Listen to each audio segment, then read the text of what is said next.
আসসালামু আলাইকুম। আশা করি তোমরা সবাই ভালো আছো। তো আজকে আমরা আলোচনা করব ক্যালকুলাস 2 চ্যাপ্টার 7 উদাহরণ নিয়ে। তো আমরা লাস্ট ক্যালকুলাস 2 চ্যাপ্টার 9 নিয়ে আলোচনা করছিলাম। তো আজকে আমরা চ্যাপ্টার 7 নিয়ে আলোচনা করব। চ্যাপ্টার 7টা হলো যে একাধিক চলক বিশিষ্ট ফাংশনের চরম মান। তো এই অধ্যায়টা খুব গুরুত্বপূর্ণ। এই অধ্যায়ে খুব গুরুত্বপূর্ণ দুইটা ডেফিনিশন আছে, অর্থাৎ দুটো গুরুত্বপূর্ণ থিওরিয়াম আছে। এই অধ্যায়ের ভিতরে দুই চলকের বিশিষ্ট ফাংশনের গরিষ্ঠ বা লঘিষ্ঠ মান বিদ্যমানতার শর্ত এটা কতবার আসছে। তো এবারের জন্য দুটো গুরুত্বপূর্ণ উপপাদ্য আছে। একটা হলো যে একাধিক চলক বিশিষ্ট ফাংশনের গরিষ্ঠ মান ও লঘিষ্ঠ মান থাকার প্রয়োজনীয় শর্ত, আর একটা হচ্ছে ল্যাগ্রাঞ্জের গুণিতকের একটা উপপাদ্য আছে গরিষ্ঠ মান লঘিষ্ঠ মানের ক্ষেত্রে।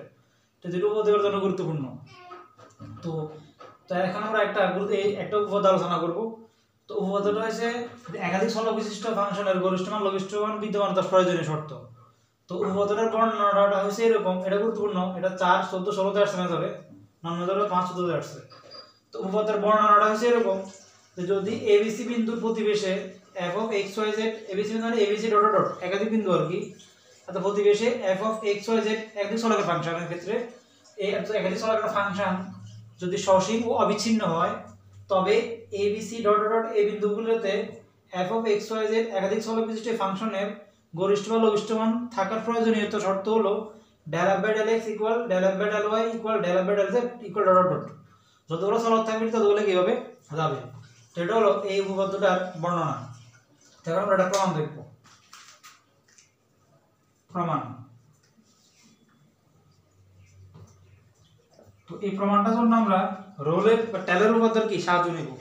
আমরা তো টেলর উপপাদ্য জানি, যে টেলর উপপাদ্যটা আমরা ক্যালকুলাস 1 দেখছি, বাস এই ক্যালকুলাস 2 চ্যাপ্টার 6 যখন আলোচনা করছিলাম তখন দুই চলকের ক্ষেত্রে টেলর ধারাটা কি রকম বা একাধিক চলকের ক্ষেত্রে টেলর ধারাটা কি রকম সেটা দেখছিলাম। তো এখন যে একাধিক চলকের জন্য টেলর ধারাটা কি রকম সেটা দেখতেছি। তো আমরা জানি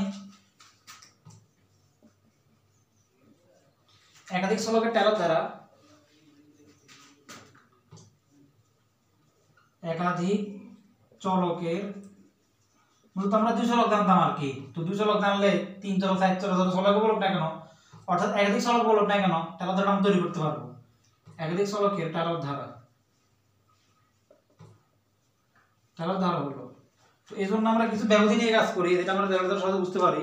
মূলত যে a প্লাস h এবং a একাধিক চলক, তো সেই জন্য তারপর ধরো b প্লাস k কমা b এবং c প্লাস l কমা c, এই ব্যবধিগুলোর জন্য এখন আমরা টেলর ধারাটা দেখব।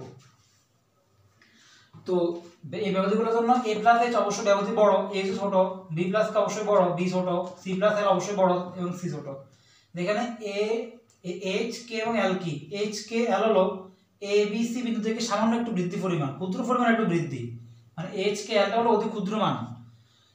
তো তাহলে আমরা টেলর ধারা যখন লিখি তখন আমরা যে বড় ব্যবধিগুলো আছে তার ফাংশনটা সবসময় সমান চিহ্নের বাম দিকে রাখি, মানে a plus h, b plus k এবং c প্লাস l এর জন্য।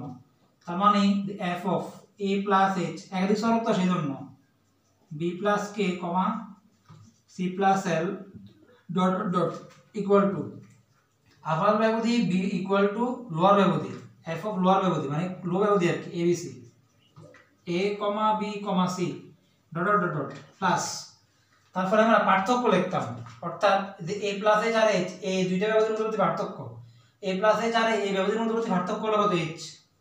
তারপর f of x y z যে ফাংশনটা আছে একাধিক চলকের, এটাকে x হিসেবে কি আংশিক অন্তরীকরণ, y হিসেবে কি আংশিক অন্তরীকরণ, z হিসেবে কি আংশিক অন্তরীকরণ।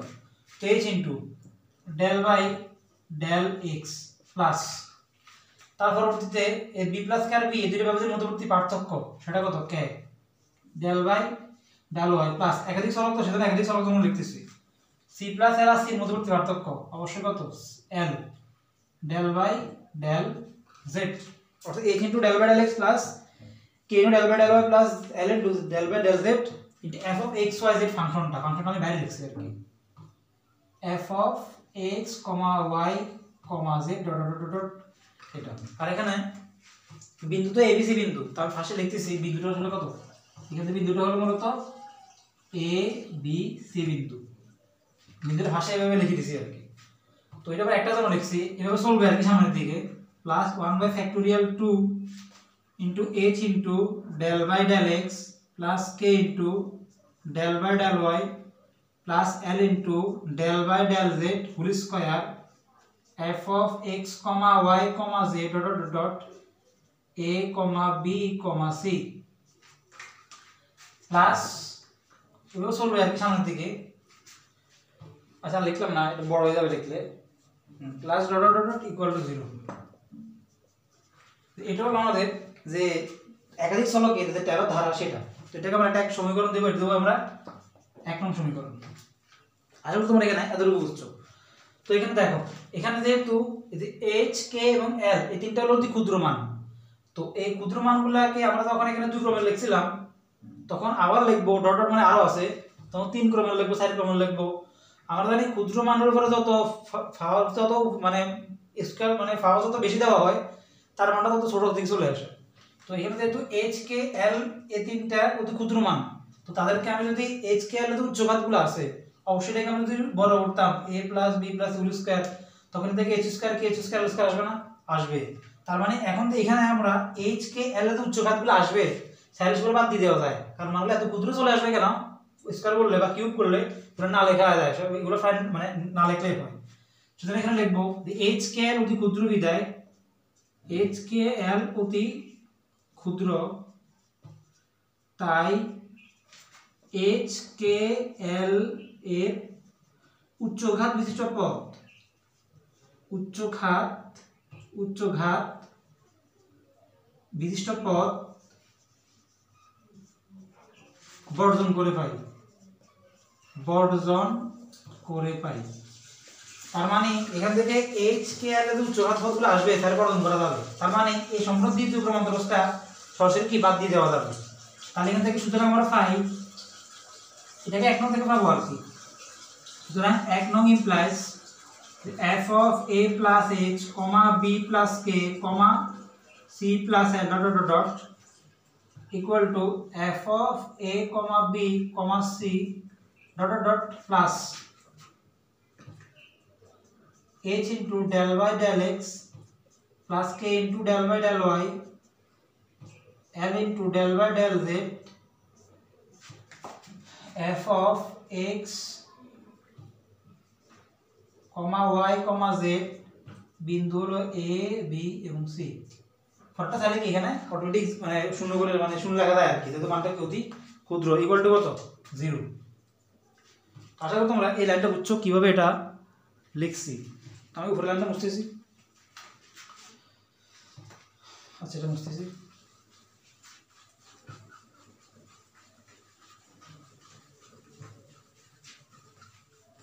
আচ্ছা তাহলে দেখো এখন আমরা চাইলে যে f of abc এটা তো ডানে আছে, এটা বামে নিয়ে আসি। তাহলে কি লেখা যায়? f of a plus h, b plus k, c plus l, dot dot dot minus এটা প্লাস ছিল তো আমাদের মাইনাস হয়ে গেছে a b c dot dot dot equal to, আর এটা থাকবে আর কি h into del by del x plus k into del by del y plus l into del by del z f of x, y, z dot dot dot বিন্দু হলো কত এখানে a, b, c। আশা করি তোমরা এটা বুঝছো। এটা equal to কত? এটা ইকুয়াল টু 0, এটা ইকুয়াল টু কত 0। 0 তো ডান দিকে তো মান আছে, এখানে 0 হবে না। আচ্ছা এত তোমরা নিচে লাইনটা মুছতেছি, এখানে লাগবে না এগুলো।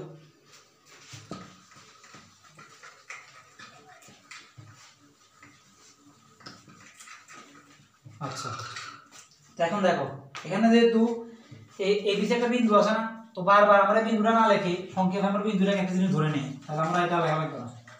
তাহলে f of a plus h, b plus k, c plus l dot dot dot equal minus f of a, b, c dot dot dot dot equal to h into del by del x plus k into del by del y plus l into del by del z f of x, y, z dot dot dot. আর এখানে ABC বিন্দুগুলো আছে তাই সবসময় P ধরছি, যেখানে P হলো মূলত এবিসি বিন্দুটা, এটা এবিসি বারবার না লিখে পি লিখবো আর কি। পি মানে আসলে এবিসি এর বিন্দু যেগুলো আছে এগুলো বসাবো আর কি, সংকেত এখানে কি পি ধরে নিছি। আচ্ছা, তাহলে এখানে এবিসি যে পি ছিল মানে এবিসি বিন্দুগুলো ছিল, তার মানে কি, মানে হলো যে এবিসি বিন্দুর জন্য এফ অফ এক্স ওয়াই ফাংশনের অন্তরজ ছিল এগুলো। তার মানে আমি এগুলো তো এভাবে লিখছি, আমি চাইলে বিন্দুর মাধ্যমে শর্টকাটে জিনিস লিখতে পারি এভাবে, অন্তরজগুলোকে চাইলে এভাবে লেখা যায় a plus h comma b plus k comma C plus a dot dot dot minus f of a comma B comma c dot dot dot equal to h into del by del x. এই বিন্দুটা বের করার অন্তরাল বের করার পর তার বিন্দু বসাবো, সি বিন্দুটা বসাবো আর কি, k into del by del y বসার পর এটা অন্তরাল বের করার পরে আমরা তো এবিসি বিন্দুটা বসাবো, এটা অন্তরাল বের করার পর অন্তরাল এবিসি বিন্দুটা বসাবো। তো এটাকে চাইলে আমি এইভাবে যে একসাথে মানে বিন্দু সহ লিখতে পারি এইভাবে যে h into del by del x c বিন্দুর জন্য বিন্দুটা এখানে বসালে এইভাবে আসবে আর কি, সরি। আচ্ছা, তো আমরা চাইলে এই অন্তরালের বিন্দুগুলো সরাসরি এইভাবে মানে অন্তরাল থেকে চাইলে বিন্দুর মাধ্যমে এভাবে লিখতে পারি k into del by del y into p plus l into del by del z into p, এই পি এক্স এর উপরের জন্য, যেখানে পি মূলত a comma B comma c dot dot এগুলোর জন্য আমরা এটাকে কি ধরছিলাম আর কি। আচ্ছা, আশা করি তোমরা এই লাইনটা এখানে এতটুকু বুঝেছো। আচ্ছা, ফাংশনটা ভিতরে ঢুকে দেয়, আর ফাংশন আছে তো এফ ফাংশনটা ভিতরে নিয়ে আসতেছি আর কি, ফাংশন সব লিখতেছি অলরেডি।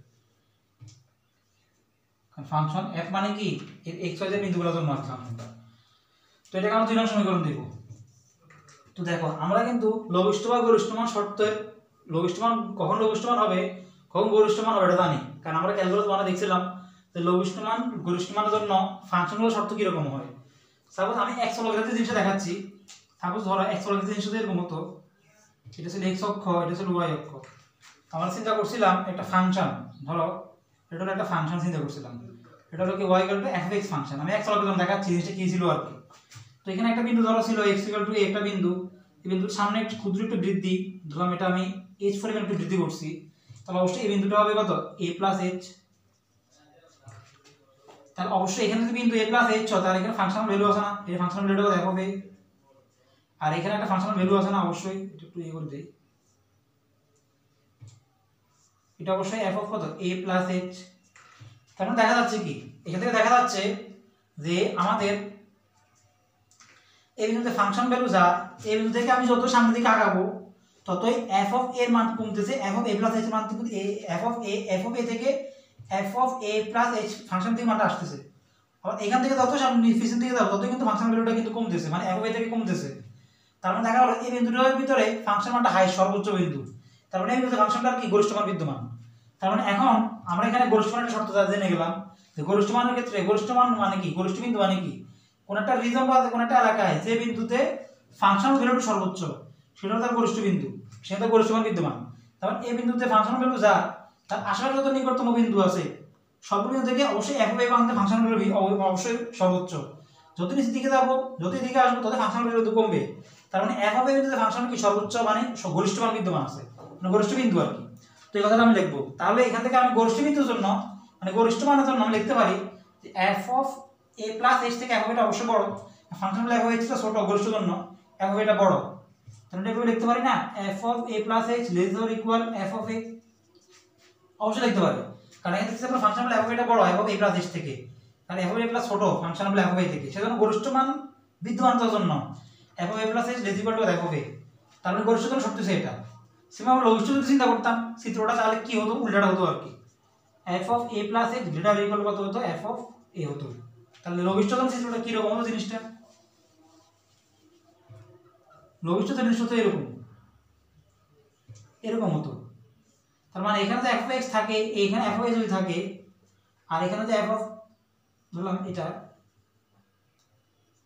এটা a প্লাস h বিন্দু যদি a প্লাস h হয় ফাংশনটা অবশ্যই এখানে a প্লাস h। লঘিষ্ঠ মান মানে কি, লঘিষ্ঠ মান হলো কোন একটা রিজন বা কোন একটা এলাকায় যে বিন্দুতে ফাংশনাল ভ্যালু সর্বনিম্ন সেটা লঘিষ্ঠ বিন্দু বিদ্যমান। তাহলে এখানে দেখো এখানে অবশ্যই এখান থেকে যত আমি সামনে দিকে অগ্রসর হবো f অফ a মানটা কিন্তু আস্তে আস্তে বাড়তেছে, মানে f of a plus h মান কিন্তু এখানে মানে এখানে কিন্তু f of a plus h মানটা বেশি, এখানে তো f অফ a মানটা কিন্তু কম। তাহলে f অফ a বিন্দুটা তার আশেপাশে তো নিকটতম বিন্দু আছে সব বিন্দু থেকে নিচে আছে, তাহলে এখানে তো অবশ্যই লঘিষ্ঠ বিন্দু আছে, লঘিষ্ঠ বিন্দু হলো কোনটা রিজন বা কোন একটা এলাকায় যে বিন্দুতে ফাংশনাল ভ্যালু সর্বনিম্ন সেটা লঘিষ্ঠ মান বিদ্যমান।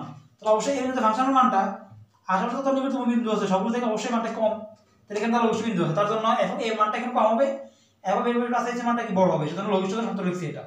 তো এটা এক চলকের জন্য। এখন আমরা যদি একাধিক চলক হয় তাহলে জিনিসটা তো সেম হবে, শুধু এখানে চলকগুলো বাড়বে, লেজার ইকুয়াল গ্রেটার ইকুয়াল তো গরিষ্ঠ লঘিষ্ঠ এটা সেম থাকবে। আসলে তোমাদেরকে জিনিসটা বুঝতে পারছি আসলে কিভাবে জিনিস আসলে হয়েছে।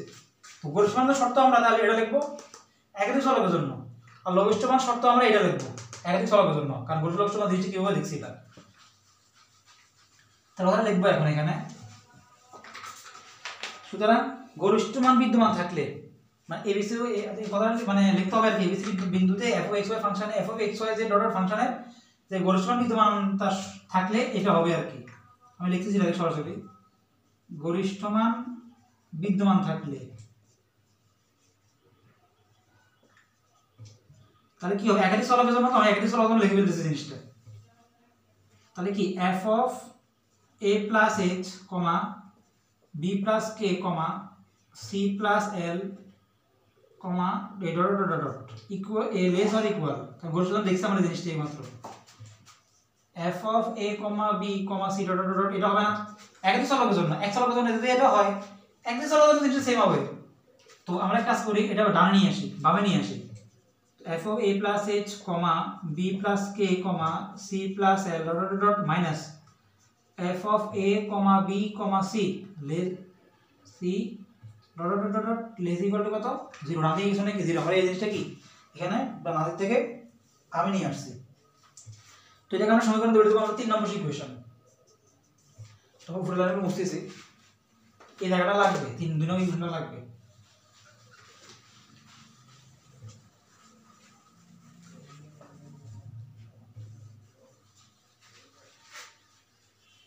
আচ্ছা তো দেখো এটা হলো আমাদের গরিষ্ঠ মান শর্ত। একইভাবে লঘিষ্ঠ মান শর্ত কি হবে,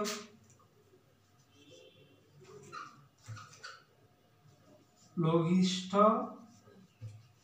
মান বিদ্যমান থাকবে সেম জিনিস দেখছিলাম, তাহলে গ্রেটার দেন হবে f of a plus h comma b plus k comma C plus l dot dot dot এটা গ্রেটার ইকুয়াল হবে আর কি লঘিষ্ঠের জন্য f of a comma B comma c dot dot dot. এটা আগের মতো এটা বামে নিয়ে মাইনাস হয়ে যাবে, লিখছি সরাসরি জায়গা স্বল্পতা, তাহলে গ্রেটার ইকুয়াল কত হবে, এটা 0 হবে। এটা আমরা 4 নম্বর সমীকরণ। আসলে তোমরা এখানে যে আমরা গরিষ্ঠ এবং লঘিষ্ঠ যে শর্তটা লিখছি কিভাবে লিখছি এটা তোমরা এখানে এটা বুঝেছো।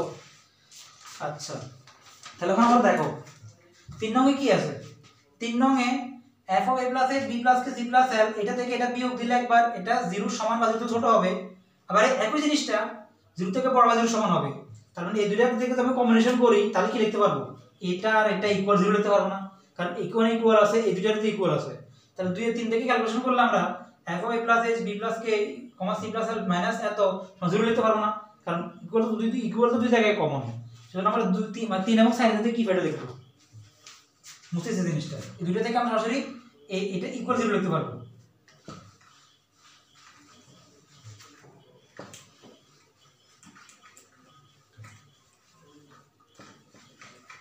এখন দেখো এখন আমরা এটা ইকুয়াল 0 লিখতে পারবো না, 3 ও 4 হতে পাই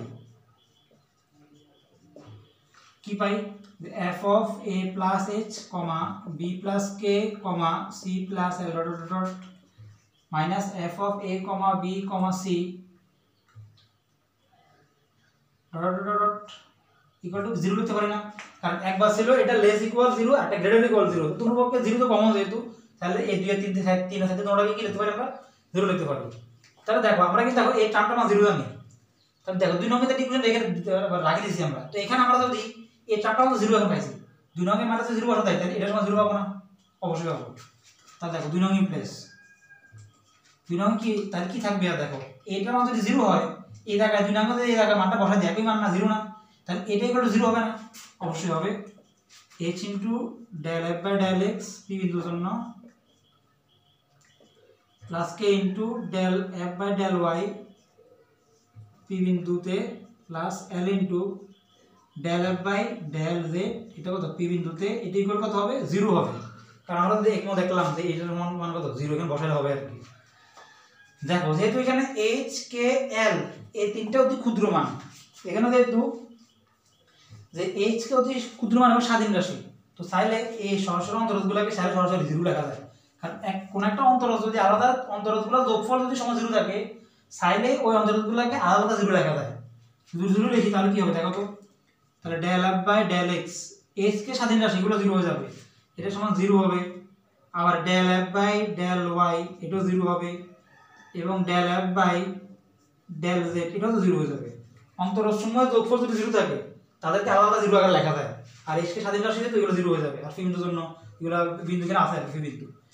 তাহলে এই জিনিসটা যদি আলাদা 0 হয়, এটা যদি আলাদা 0 হয় তাহলে আমি এটা লিখতে পারি না, সুতরাং যে del f by del x সবগুলাই তো 0, del f by del y সমান del f by del z সমান সমান 0 ডট ডট আরো হবে আর কি। দেখো এই জিনিসটা হলো মূলত আমাদের একাধিক চলক বিশিষ্ট ফাংশনের গরিষ্ঠ মান লঘিষ্ঠ মান থাকার প্রয়োজনীয় শর্ত, এটা আমাদের প্রমাণ করতে বলছে। এত মানুষের শর্ত হয়েছে এত, তারপর আসলে প্রমাণ করলাম এটা শর্ত হলে বসে আসলে এত। তো আশা করি তোমরা আজকে খুব গুরুত্বপূর্ণ এই উপপাদ্যটা বুঝছো। এই উপপাদ্যটা খুব গুরুত্বপূর্ণ, এটা আবার পরীক্ষার জন্য গুরুত্বপূর্ণ আর কি। আর এখানে উপপাদ্যে যে শর্তটা আছে এটা অঙ্কের লাগতে পারে, যদি একদিক চলক থাকে তখন, আর দুই চলক থাকলে তো লাগবে না, এটা দুই চলকের একটা শর্ত আছে সেটা। তাহলে আমরা এখানে একটা গুরুত্বপূর্ণ উপপাদ্য দেখছি। তো এখানে থেকে আরেকটা খুব গুরুত্বপূর্ণ উপপাদ্য আছে, অনির্ণয় গুণিতকের জন্য অনির্ণয় গুণিতকের একটা উপপাদ্য আছে লঘিষ্ঠ মান গরিষ্ঠ মান থাকা শর্তের।